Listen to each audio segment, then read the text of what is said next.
Have you ever wondered what really happens after the last moment when your heart stops beating? The mystery that humanity has always sought. Today we will explore together.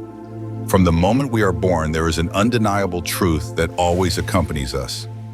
Death, it does not discriminate by age, status, or nationality.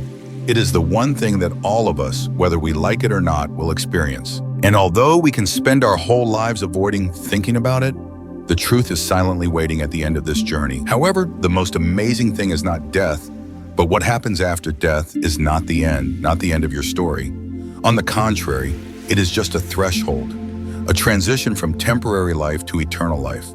If this life is a passing breeze, then eternity is the ocean where your soul truly belongs. Many people live as if death is a total disappearance, like a lamp being blown out. But did you know ancient cultures, from the Egyptians to the Greeks, from the Tibetans to the Hebrews, believe that after death, there is a journey, not an end. A journey in which the way you live today will draw a map for your soul tomorrow. There is a story I once heard about a man who had lived a fast-paced life chasing fame and fortune. In the midst of a sudden heart attack, he had a near-death experience. He said that in the moment his body left his soul, he felt not a loss, but an awakening. He saw a map of light spread out before him, drawn by his own choices. Actions, loves, forgivenesses, and misses. All of this weaves the path you will walk. And that brings us to an undeniable truth. How we live this life determines our eternity. Not empty promises, not vague beliefs, but real choices. Every act of kindness, every quiet sacrifice, every time we choose light over darkness. You may ask, is that fair? And I would answer, it is the ultimate fairness. You are not sent somewhere by chance. You are sent to a place you have prepared for yourself bit by the way you live. So the life you are living today is not merely a search for success, fame, or temporary pleasures. It is the greatest work you will ever build, a bridge to eternity.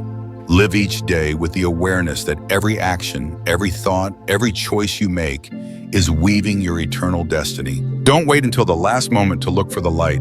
Plant it now in this very breath. Because when the last door closes, you will enter the world you have created. The moment after death, spiritual transformation. What is the secret behind the moment your heart stops beating? You don't just disappear. You begin a journey greater than you ever knew. Imagine that moment when the noise of the world suddenly quiets down, when your last breath is gently dissolved, when the world around you fades away like a curtain closing. But instead of disappearing, you realize that you are still present. You feel light as mist, light envelops you. And then, you feel a profound shift that no words in this world can describe. The moment your heart stops beating is not the end. It is the moment when you, the immortal soul, are released from your heavy body. You are no longer bound by weight, pain, or time. Instead, you find yourself floating in a space beyond all physical laws. But even in that freedom, a profound choice is made.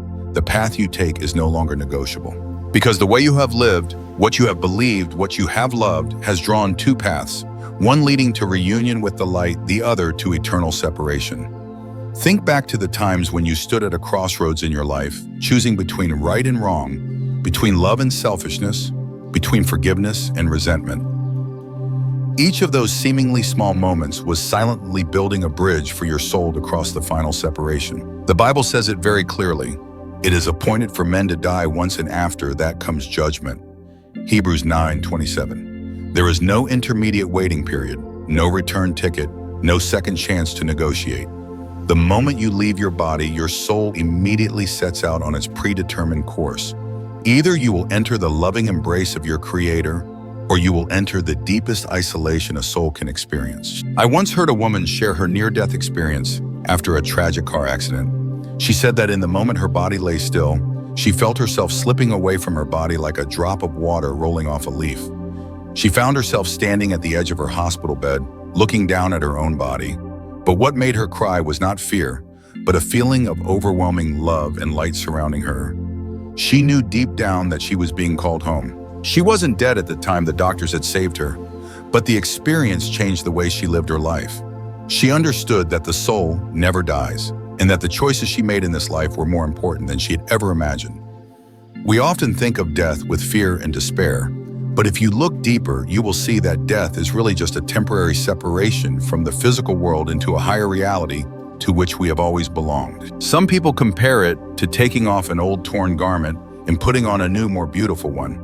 But the harsh truth remains, you cannot choose new clothes after you have taken off the old one. If your soul has chosen the light in this life, through faith, kindness, forgiveness, and hope, then that light will guide you.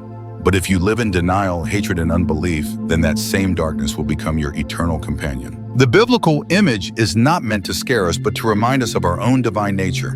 In Corinthians 5:8, Paul writes, "We are confident that being absent from the body, we will be present with the Lord."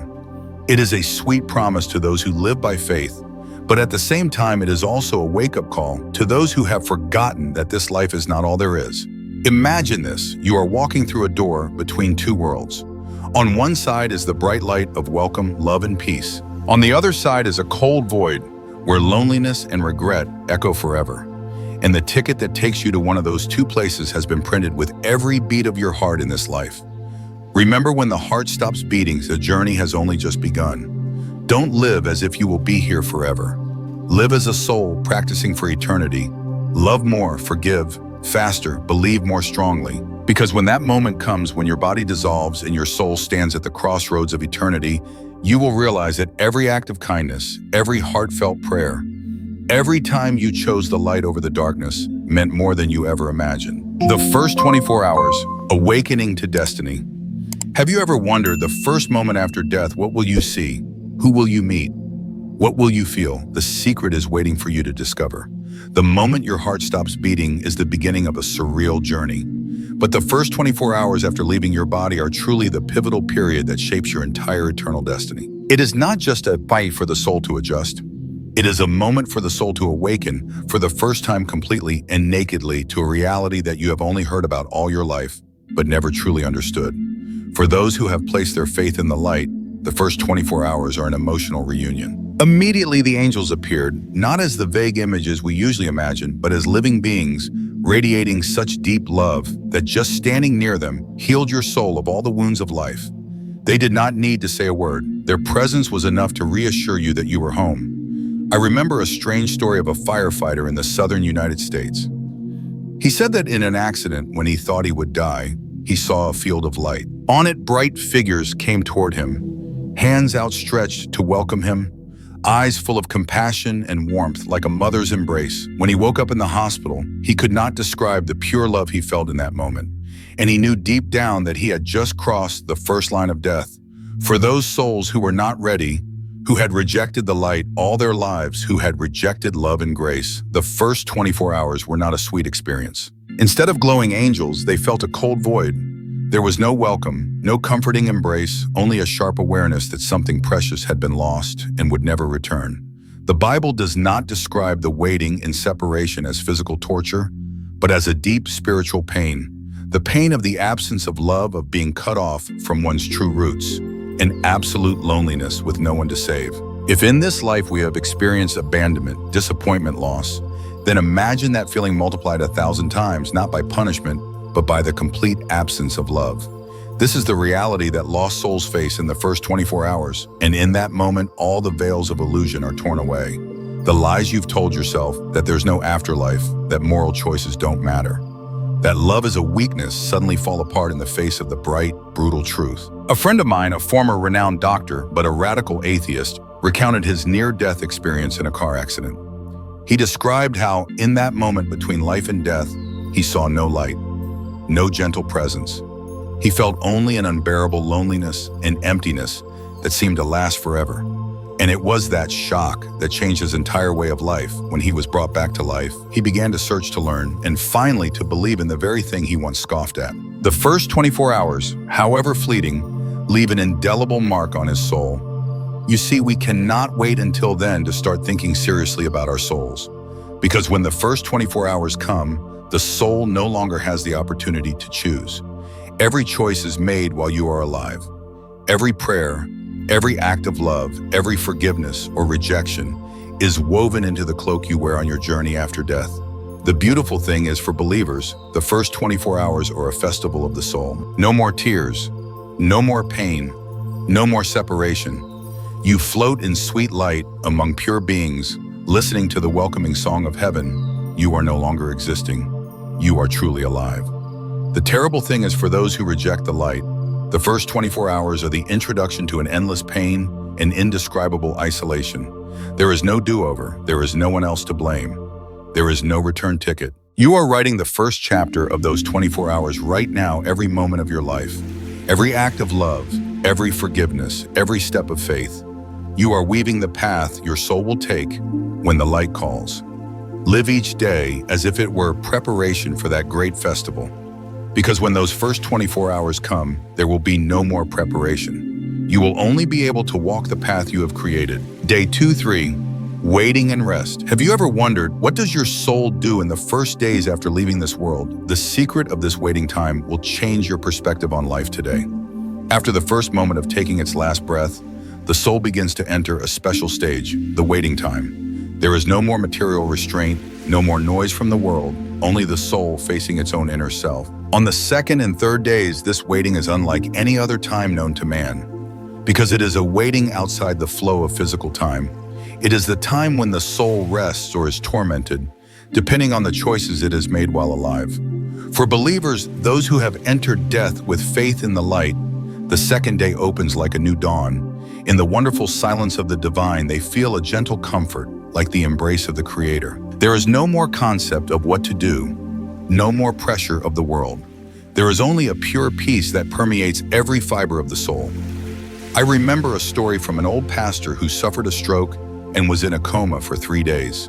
When he regained consciousness, he said he had floated through a beautiful garden where time seemed to disappear. He smelled the fragrance of unknown flowers, heard soft sounds that were unlike any earthly instrument. And most importantly, he knew, more certain than anything else, that he was loved completely and utterly. It was not a dream nor an illusion. It was the eternal truth. On the contrary, for the unbelieving souls, these days were not comfort. They were the painful awareness of being cut off from the source of light. In the waiting, there are no more distractions. Work, fame, money, social media, all the things that once filled the earthly life are now gone, leaving the naked soul to face the truth. They have chosen the path without light. One person who had a negative near-death experience said that for 2 days in a coma, he felt trapped in a dark, empty space. There was no physical pain, but there was a deep despair, as if every second was a reminder that he was lost forever. There was no accusation, no scolding, just the absence of all hope. And that absence was more painful than any torture. So what actually happens during those days of waiting? The believer rests, but not in vain. It is a preparation, an inner renewal to prepare the soul to enter the glory that God has promised. They look back on their earthly journey, not with regret, but with gratitude. Every moment of love, every forgiveness, every silent sacrifice, now illuminated by the light of eternity, each moment becomes more precious than gold and silver. And they wait not in solitude, but in company. Angels, companion spirits, even loved ones who have gone before, are there needing no words, just a loving presence. And what about the unbelievers? In their waiting, every second is like a stab. There is no one to blame, no one to blame. There is only the confrontation with the choices that brought them here. The pride that once kept them from opening up now becomes invisible chains. The selfishness that once justified them now becomes the abyss that separates them from the light. And the greatest pain is not the external punishment, but the deep awareness that you have closed yourself off to the source of eternal life. You see, the days after death are not random days. They reflect what you have sown in this life. Rest or torment, peace or emptiness, all are the natural results of the choices you are making each day. Live with the knowledge that the seeds of love, forgiveness, and trust you plant today will blossom into fields of peace in the eternal journey tomorrow. Days 4 to 5. The judgment begins. Discover the truth about the moment every soul must face judgment. The secret of this inevitable day will make you reflect on your entire life. If the first days after death are the awakening of the soul, then the 4th and 5th days are the moment when the soul faces its own eternal choice. There is no more ambiguity. There is no more delay. In the bright light of eternity, the truth is revealed clearly and irrefutably. This is no longer a religious hypothesis, no longer an abstract concept. This is the living truth that every soul must face during these days. Judgment is not simply a heavy sentence or a public trial. It is like a divine mirror that reflects your entire life. Every thought, every action, every silent word that no one knows about appears in absolute clarity. There is no room for excuses, there is no place to hide, and most amazingly, no one needs to accuse you. Your heart, your very being knows the truth.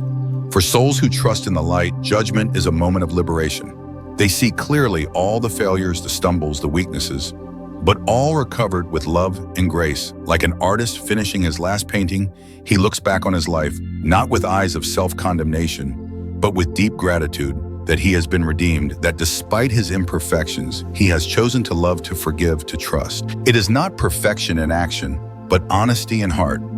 I once heard a very moving story from a woman who had a near-death experience in a car accident. She said that when she left her body, she saw her entire life playing out like a movie. But the strange thing was, she didn't just see what she did, she felt the impact she had on others.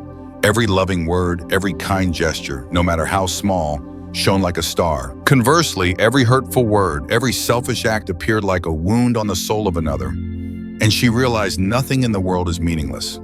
Every small choice has eternal weight.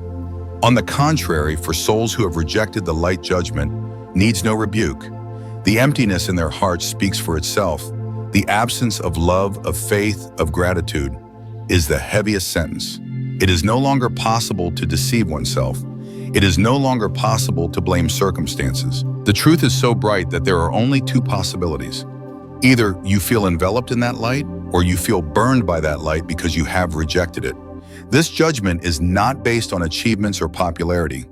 No one is asked how much money you made, how many people admired you, or how many worldly achievements you built. The only question that echoes in that sacred silence is, how did you love? How did you live with faith? Did you respond to the call of eternal love or reject it? And you see, this is no accident. Our lives today, every choice we make, silently write the script for that moment of judgment. Someone will ask, what if I live well but do not believe? Let me tell you the story of a gentle man I once knew. He was kind, generous, but always rejected faith, thinking that living well was enough. One day during a serious illness, he fell into a long coma. When he awoke with tears streaming down his face, he said, I stood before a door. I heard a loving voice calling from the other side, but I could not go through. Not because someone forbade me, but because in my heart I never believed that the door was real. Love is always open, but only those who are willing to step in by faith can go through. Judgment, in the end, is not a punishment from an angry God. It is the natural consequence of the freedom each of us has been given. A great freedom, but also a great responsibility. Judgment is not a punishment imposed from the outside. It is the truest reflection of the choices we have made while we are alive. You are building the map of your eternity in every small choice today. Don't wait until Judgment Day to regret it. Live each day as if you were standing before the mirror of your soul, and let every action of yours be written with love and faith. Day 6, full understanding of grace and purpose. The secret behind the day the soul fully understands why it was created, and why this moment will change the way you see your life forever. After the first few overwhelming days when the soul has experienced transformation, judgment, and faced the consequences of its earthly choices, Day 6 unfolds like a different song. There is no longer fear or uncertainty. Today, the soul enters its greatest phase, a full understanding of grace, purpose, and love beyond reason. Have you ever wondered, why did God create you? Why out of billions of souls is it you who breathes, who is loved, who is given a chance to live? The 6th day after death is when your soul finds that answer. Not through theory, not through books, but through a direct, powerful, and profound realization that words fail. For those who have trusted in the light, this day is no longer a judgment or a review. It is a celebration of realization, a sacred union of the soul and the Creator. You no longer see yourself as a single individual, lost in the vastness of the universe. You know that you have always been cherished, loved, shaped for a purpose greater than your own life. I remember the story of a dear friend who passed away from this world after a serious illness. In his final days, he said that every time he closed his eyes, he felt a gentle light enveloping him, as if the universe were whispering, "You are loved not for what you do, but for who you are." He left not in fear, but in absolute peace, like a child returning to his father's arms after a long journey. Friday is also the day when all the old wounds, all the pain, and all the regrets that once filled the heart are completely healed. not by erasing the memories, but by illuminating them with the perfect light of mercy. You look back at your life, the falls, the seemingly unforgivable mistakes, and you understand that even those darkest moments were used by God to mold you into a better version of yourself. For those souls who rejected love while they were alive, this day does not bring healing. On the contrary, they sink deeper into the awareness of the eternal distance between them and the light. The loneliness here is no longer ordinary sadness. It is absolute loneliness, an emptiness that cannot be filled. They realized that it was not because they were abandoned, but because they had closed themselves off to love when they had the chance. And now, far from that light, they have nowhere to run from the nakedness of their souls. On the sixth day, for those who are saved, a new door opens, the door of eternal collaboration with God. You are not just present in heaven as a passive soul. You are invited to continue creating, to continue loving, to continue participating in the endless symphony of life. The Bible repeatedly speaks of this wonderful truth that even in eternity, our souls will continue to explore, to learn to rejoice in their work with the Creator. Imagine that a life no longer limited by pain, fatigue, or fear, a life where every thought you have, every creation you make is in perfect harmony with the pulse of pure love. No more separation, no more doubt. There is only complete presence, complete union with the purpose for which you were born. Now you understand why every little act of your life matters so much. Why every time you forgive, every time you love, every time you sacrifice for others is remembered in eternity. Not as a score or an achievement, but as eternal building blocks of your soul's castle, a castle that will stand forever in the light of God. You do not live today to survive. You live to weave your own eternal life. Every choice to love, every act of forgiveness, every moment of gratitude you cultivate is building the eternal home you will enter after you leave this world. Do not underestimate the smallness of the good things you do. In the light of eternity, they are greater than you think. Day 7.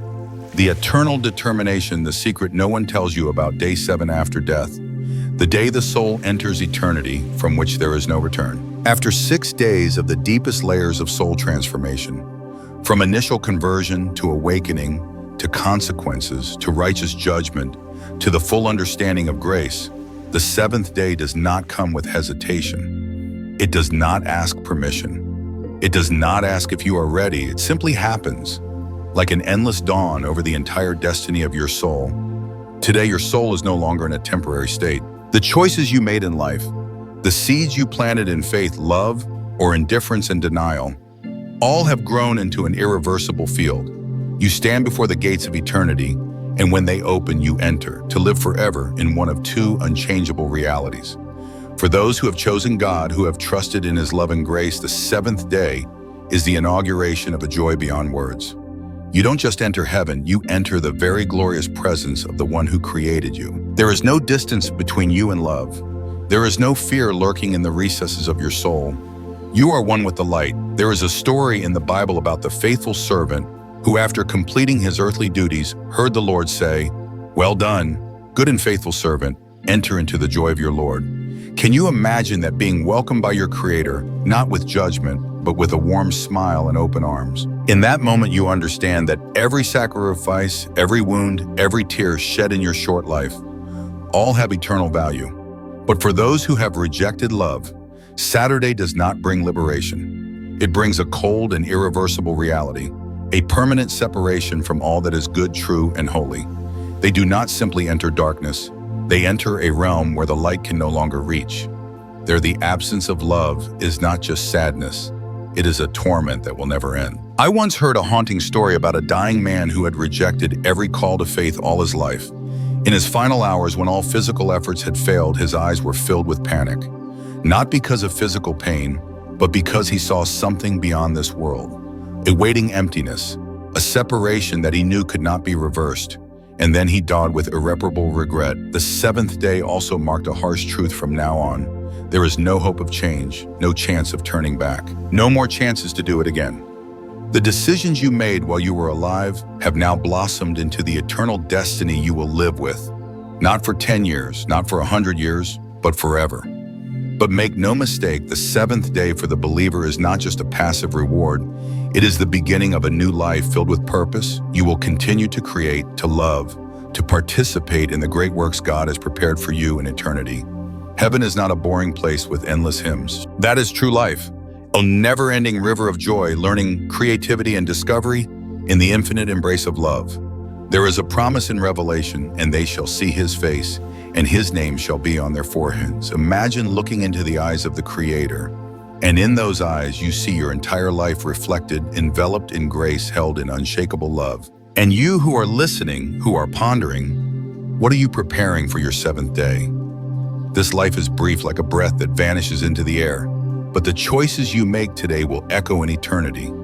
Every word of forgiveness, every act of love, every time you stand firm in faith, these are the building blocks of your eternal home. Today you are not living for just 70-bound 80 short years. You are preparing for eternity. Choose to live in a way that reflects your trust in the light, in the unconditional love of the one who created you, so that when the seventh day comes, you will not enter darkness, but enter an eternal home built of light, truth, and everlasting love. See you again at the next gateway. Thank you.